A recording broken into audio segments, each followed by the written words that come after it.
They bought the house at the edge of the seaside on the windowsill, threading the grass like a slow song. They arrived with boxes and careful Smelessa promised to start over where the map runs out. The agent said it was quiet here, only gulls and tide, and the kind of nights that mend. They nodded like people who want to believe in mending. They did not ask why the key felt warm in the palm. They did not ask why the door seemed to breathe. The first evening they walked through rooms that kept their light low wallpaper the color of old letters, floorboards speaking in soft aches under their steps. In the bedroom a window faced the water, like an eye that never closes. They said, "This will be ours." They said, "We will learn to sleep again." At night the air tasted like salt, and yesterday they lay awake and listened at first only the sea, then a murmur inside the walls, not pipes, not windwords, small and careful. As if someone were practicing language after a long silence. They looked at each other in the dark. "Did you hear?" Thought he heard that. They held hands and waited for the sound to return. It did, a faint voice, a sentence without a name. "I am trying."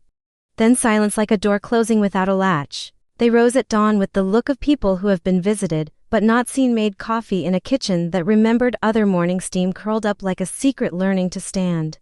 On the table they placed 2 mugs and a list of things to fix. When Dowshingesty did not say the last word out loud. The day moved easily. They scrubbed the porch, painted every window, let the house in Halesia light, walked across the floors, and showed the dust where to go. By evening the rooms felt wider. They told each other stories about the life that would grow her tomatoes and pots, books by the window, fights that end with laughter. They said it softly as if making promises to a skittish animal. Night returned like a tide that remembers its route. They turned off the lamps and the house turned on its memory. Murmur arrived sooner, now clearer, not haunting, recounting snatches of lives lived here before. Theme, a woman saying, "Please listen to me." Man answering, "I am listening," while the silence said other. Was he a child counting to 10 and never reaching 11? They lay still and learned not to interrupt us if courtesy mattered across time. Sentences came like shells washing ash. A reach carried a shape of hurt and hope. Do not slam the door. I am not slamming the door. I love youth and prove it. I am tired and tomb always. The house did not moan it, remember it repeated, not to frighten but to finish. Unfinished echo s. They understood this, without deciding. They were guests in a museum of unspoken things. Dozens of the quiet. On the third night the voice changed, older, maybe heard through a layer of winter. "Tell him why you hide your fear in kindness. Tell her why you hide your anger in silence." The lines did not belong to strangers anymore. They belonged to the two of them in a way that made their chests tighten. They turned toward each other in the dark. "Do we talk? No, if we talk now the house will heart." House already hears. House has always heard. They did not speak the next words because there were no next words yet, only the sound of their breathing, trying to agree on a pace. Morning brought wreckage on the shore. A weed-broken branch, a blue bottle with no message. They walked the strand without touching anything. "Let it be," they said with their feet. "Let it be," they said with their eyes. Back inside they opened a cabinet. They had not noticed that inside lay a stack of notebooks tied with twine. On the first page a sentence written in a hand that did not apologize. "This house remembers what you say when you think no one is listening." They looked at the door, at the window, at the water, at each other. They decided to read only one page. Rule of people who know they will read them all. A line leapt up like a wave. "We began as to islands and built a bridge. We refused to cross." They closed the notebook. They did not say we are like them. They did not say we are not. They went to the porch and watched the day choose its weather. That night they left a lamp on low as if to show the house. They were not afraid. The murmur rose again, this time not from the walls, but from the floor beneath their feet. A small confession traveling through. Timberry stayed because leaving is a kind of cruelty. Left because staying is a kind of cruelty. 2 truths rocking on the same tide. They held each other the way people do when the room is larger than their courage. "Tell me something true," she said without speaking. "Tell me something true," he said back without sound. The house answered first, "Say it now." The ocean second, "Dead, say it now." But they slept instead. Sleep is an old treaty between fear and tomorrow. In the morning the kettle sang louder than usual. Steam wrote brief poems against the window. He placed her mug in front of her the way he always had, gently curated. They walked the perimeter of the property and found an old fig tree bent but not broken, fruit like small hearts learning a season. She touched the bark. He touched her shoulder. The house watched without windows. They felt it watching and did not mind. By dusk the sky wore a bruise of color that promised rain. They sat on the floor with the notebooks between them. "We read one together," he said aloud at last. She nodded. The house settled like a listener taking a chair. On the chosen page a sentence waited. "If you do not speak your truth, the walls will speak it for you." They both looked up. The ceiling did not blink. The floor did not flinch. Outside the sea rehearsed its lines for the night. They blew out the candle down Listened house, began a voice like a choral in anticipation, repeated a phrase they had both said once and pretended to forget. I am fine. I am fine. I am fine. The repetition felt like rain soaking in. They understood the ritual now. The house would show them where the fractures were. They would decide whether to mend or to keep breaking. She reached for his hand in the dark, found it, held it, no words yet, only the agreement of warmth. Somewhere near midnight a new voice entered the choir of old lives. You will not lose each other if you tell the truth. You will lose each other if you do not. The house fell quiet after that, as if it had delivered the headline and left them to write the story. They did not sleep. They waited for the first blue thread of dawn to stitch the room back together. When it came, he turned toward her, she turned toward him, their mouths opened. She held its breath. The house leaned in. Say it now. The next night came with a sky full of unsent letters, wind pressing against the shutters like someone rehearsing a confession. They lit only one lamp and promised not to talk about what they had heard, but promises made to fear rarely survive the dark. The house began sooner this time, in no prelude of pipes or creaks, just voice faint as memory, familiar as Guild thought he heard his own name folded inside another man's sorrow. She thought she heard her laughter placed in the wrong decade. They sat up together. Do you think it's recording use may beto? You think it can understand me? But she answered both questions by striking the shore in agreement. Morning arrived, pale and cautious. They moved through breakfast like actors remembering their lineage, fixed a hinge that did not need fixing, folded towels that were already folded. The silence between them felt shaped like a door no one dared open. Later she found another notebook in the attic, dust written thick enough to remember fingers. Inside were sentences written by different hands, each a fragment. Each the kind of truth people whisper only to walls. He never said it out loud, but I wanted to stay. If I forgive you, will the house stop listening? It never stops. She read until the paper began to tremble in her hand. She found her there. They read one line together, like kindly, but it is still a Leith room, exhaled dust like applause. That night he brought wine to the porch. They drank in quiet agreement with the horizondo. You believe in haunting sinly by the living. He smiled at that, and she looked away because honesty is easier to hear than to say. When they went inside, the lamp flickered like a thought refusing to deed. Voices had changed, agine, softer clothes. They carried questions. What are you not saying? We did you stay? The sentences came from different corners of the house like echoes chasing each other through time. He spoke first. Oh, the air, or to her. He wasn't. Saru came here to start over. The house answered. Then why did you bring everything with you? She set her glass down. It rattled on the wood like a small earthquake. She whispered, maybe it's us, maybe we're what it remembers. She nodded slowly. Maybe it's trying to make us finish what they couldn't. The next morning the tide brought in a wooden toy boat, its paint nearly gone, and the underside carved initials. They did not recognize that. He left it on the windowsill. The wind moved it sometimes as if to remind them that forgetting is a kind of wave too. As days passed, they began to map the voice. This one near the fireplace, this one in the Haliac room had a different story. The kitchen hummed of apology. The bedroom carried laughter bent under weight. The attic whispered the way a wound hums under a bandage. They wrote it all down, not to understand, just to keep up. The notebooks multiplied. The house listened to their pens, scratching, and seemed pleased. One evening he tried to record the sounds on his phone, but playback gave him only their own conversation from the day before. Their actual voices arguing humbly about nothing, played it twice. Both times he felt smaller. She stopped walking barefoot because the floors began to speak when her skin touched them. Has started locking the doors, even though the house had no reason to keep anyone out. Every gesture felt watched by kindness, too patient to be human. By the seventh night, they were both afraid to speak in front of the walls. They went to the shore instead, when pushing their words away before they landed. Haskidwit, do you think the house wants? She said for us to stop pretending we can't hear each other. When they returned, the front door was open, not wide, just enough to breathe. They stepped inside it. Air felt charged like a pause before truth's voice came at once, not whispering, not distant.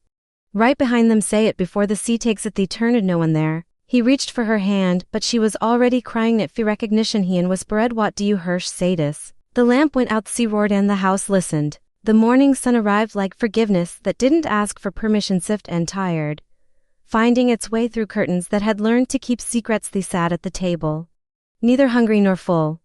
The air between them fragile as glass. Steam rose from their coffee like ghosted words trying to escape. She looked at the notebooks stacked on the counter, each one heavier than it should be. The pages were starting to curl, as if the house itself had breathed through them. She whispered, almost to herself, you think it remembers us now? He didn't answer, just stared at the steam dancing above his cup. Every morning felt like an echo lately. Same light, same quiet, Same feeling that something unseen was rewriting their days. They tried to go back to normal things, fixing the fence, painting the porch, collecting shells that the sea kept returning, but even the wind had changed its tonight, didn't whistle anymore, it whispered. That night the house began before they could even turn off the lights. There shimmered with old sound. Voices no longer belonged to strangers. They had their tone, their rhythm, their pauses.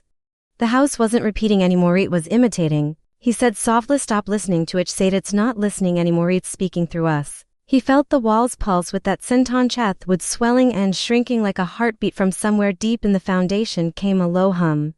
A sound like a choir trying to remember the first note of a song. He grabbed one of the notebooks, flipped through it fast. Every page he hadn't written on was filled, no handwriting close to his. But not his sentences, he didn't remember writing. You are both telling the same lie in different languages. The house only repeats what you refuse to say. He read it out loud, his voice shaking just enough to betray him. She turned pale but didn't look surprised. Her voice was small, almost apologetic. I've heard it say your name when you're not home. He closed the notebook slowly. What does it say? She met his eyes. It says come back. They didn't sleep that night. The house hummed softly under their silence, a lullaby for the broken and the breaking. Each sound felt personal now. Every creak a memory, choosing which one of them to haunt first. At dawn, the storm arrived, rain on the roof like impatient fingers, thunder pacing the horizon. Sea was no longer a background. It was inside the house, inside their veins. He shouted over the noise. Open the door. She did. Wind burst through like an exhale that had been waiting too long. The air smelled of salt and endings. They stood in the open doorway, drenched and breathless for a moment. The house fell completely silent. Then a voice, so close it could have been between them, whispered, "Tell the truth before it does." He looked at her, soaked hair clinging to her cheeks. Still mesh hesitated, then said the words that finally matched the air. "I was going to leave before we came here. The house didn't take that from Mike, gave it back." The rain slowed. Voice didn't return. He stepped outside, bare feet in the cold mud, stayed in the doorway, shivering from more than weather. Turned to her. "Then why did you stay?" She whispered. "Because I wanted to see if you would notice." Lightning flashed across the water. For a second, everything was white and truth in darkness again. Walked back inside. The walls groaned. Not angry, not sad, just tired. Like witnesses who had finally heard enough. They sat on the floor, drenched, breathing, waiting. The house no longer spoke. It listened the way silence listens after confession. She reached for his hand, didn't pull away. For a long time neither of them moved. Outside, the storm began to fade. The tide calmed like a wound, closing slowly. When dawn finally came again, the house stood still. The notebooks on the counter were dry, every page blank. She looked at them and smiled faintly. "Mabe, it's done remembering." He nodded. "Mabe, now it wants us to start." But from the far corner of the room, the old radio flickered to life, a static first, then a voice, hers lawing soft within his, answering, and in the recording, they were happy. The radio clicked off. Silence again. She exhaled against the Sharia, said quietly, "The house isn't Donish answer, and neither are we." The night returned without invitation. O Muno music only, the sea tapping the windows like a metronome for fur. They didn't turn on the lights this time. They sat on the floor near the window, where the storm had left its scent, wood and salt and memory. He said quietly, "If it speaks again, no answer, shna dead, but what if it's not asking questions anymore?" The house breathed around them, wood settling, air thickening, then the familiar hum, low, patient olive. The voices didn't come from the walls now, they came from the air itself, like the space between them had learned to talk. He heard his own voice first, saying words he had never said out loud. "I miss who we were when silence meant peace. Within Hersey stopped believing in forever when you started apologizing for being here." They Frazeth words hung there, heavy and perfect. "Whisper at it's using us." Nosh whispered back, "No, it's freeing us." The lamp flickered once, then steady. Etsy outside matched their heartbeats. Slow and Nervouche stood and began to walk through the house. Every room whispered a different memory.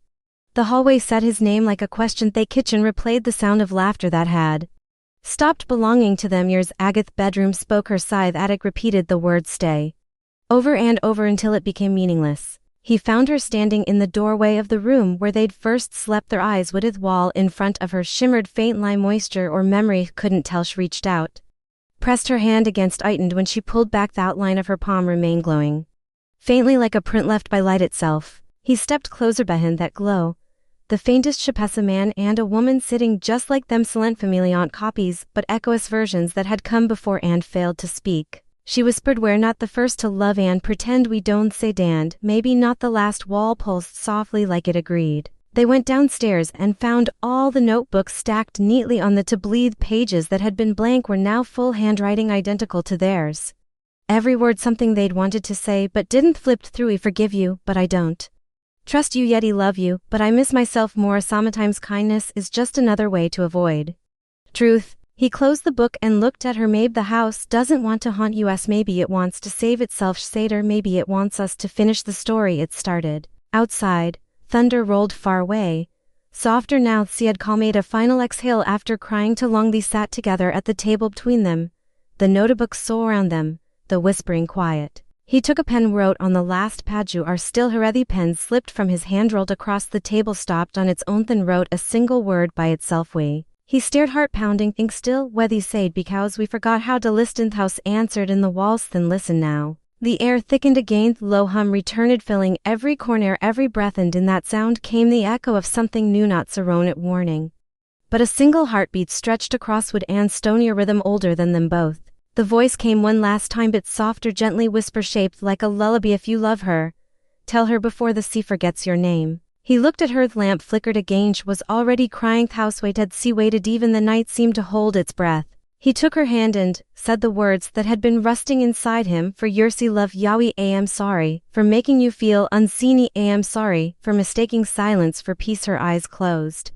She whispered, I loved you even when I stopped liking who we became. The sound that followed wasn't thunder, it was releaseth. Whole house exhaleth. Notebooks fluttered open, pages tearing free like wings. Wind took them out the door, carried them toward the water. They ran outside, barefoot on wet sand. Papers floated like lost birds, each one dissolving as it touched the tide. By the time the last one disappeared, red air had gone still again. No voices, no humanly the ocean whispering its eternal secret. They turned to the house for the first time since they arrived. It was silent in a way that meant peace, not pause. He smiled, nodded. They both knew whatever came next would belong only to them. From the upstairs window the curtain moved, once not by wind bit, as if the house had blinked and then it listened no more. Morning came, dressed in gold and quiet, kind of quiet that doesn't wait to be broken. She was calm now. A mirror without secrets. The house stood still, every board and beam finally at rest. They walked barefoot through rooms that no longer echoed other people's words. Share smelled like salt and new beginnings. In the table lay one notebook that hadn't been carried away by the wind, its pages dry and touched. Waiting, she opened it carefully, blankly, a single line written in the center of the first page.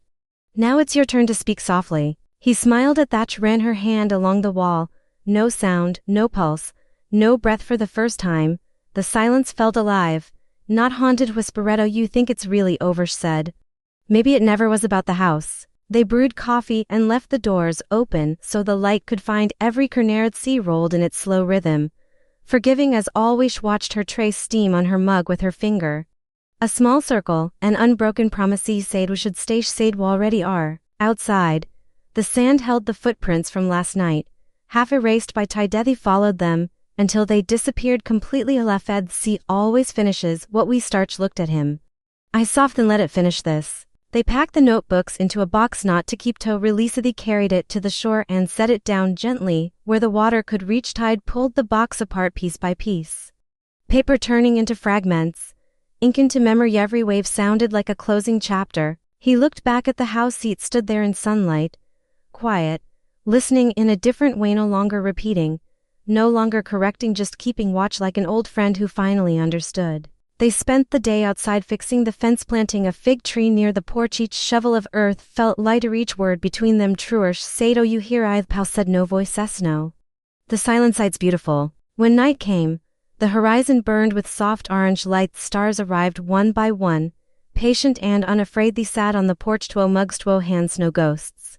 Just the sound of waves and the gentle breath of wood expanding in warmth. He leaned back, looking at the house. Ada, you think it remembers us? Smoletti hopes so, but not the way it remembered them. The seaside, like it agreed. Somewhere deep inside the house, a window creaked, not a whisper, just the sound of wood settling into peace. Turned toward her. You ever wonder what happens to all the words we never said? Maybe they find a house that listens. The lamp flickered once, then steady as the tide moved closer. The fig tree swayed. Took her hand, and for the first time in a long time they didn't need to speak at all. The world breathed with them. The house exhaled its last memoria, soft echo carried by the wind. Thank you for listening. He closed his eyes, rested her head on his shoulder. She kept singing its endless song, and the night, gentle and endless, held them both. The story finished not with silence, but with peace. If you enjoyed the story, a like and subscribe would mean a lot. Thank you for watching, and see you in the next one.